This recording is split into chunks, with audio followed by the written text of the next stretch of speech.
பழனி தண்டாயுதபாணி சுவாமி திருக்கோயில் முருகனின் அறுபடை வீடுகளில் 3ஆம் படை வீடாகும். ஞானப்பழம் கிடைக்காத கோபத்தில் முருகப்பெருமான் கோபம் கொண்டு கோவணத்துடன் பழனி மலையில் குடியமர்ந்த தலம்.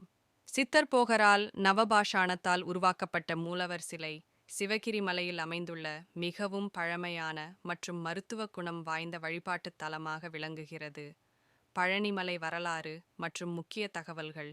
பழனி என்ற பெயர் காரணம் சிவபெருமான், பார்வதி தேவி, விநாயகர், முருகன் ஆகியோர் இருந்த இடத்தில் நாரதர் கொண்டு வந்த ஞானப்பழத்திற்காக நடந்த போட்டியில் விநாயகர் வென்றார். இதனால் கோபமடைந்த முருகன் பழனி மலையில் துறவியாக குடியேறினார். அப்போது சிவபெருமான் முருகனை சமாதானப்படுத்தி பழம் நீயே ஞானப்பழம் என்று கூறியதால் இப்பெயர் காலப்போக்கில் மருவி பழனி என்றானது. நவபாஷாண சிலை. சித்தர் போகர் 9 வகையான விஷப் பொருட்களை நவபாஷாணம் சரியான விகிதத்தில் கலந்து எந்த நோயையும் குணப்படுத்தும் சக்தி கொண்ட முருகனின் மூலவர் சிலையை உருவாக்கினார். இந்த சிலை மீது அபிஷேகம் செய்யப்பட்ட பால், பஞ்சாமிர்தம் போன்றவை மருத்துவ குணம் கொண்டவையாக கருதப்படுகின்றன. இடும்பன் கதை.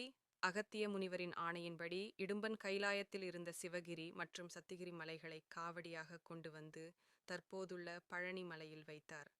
பழனிமலையில் முருகன் வீற்றிருப்பதால் இடும்பன் காவடி தூக்கி வரும் வழக்கம் தொடங்கியது. பொதினி. பழனி.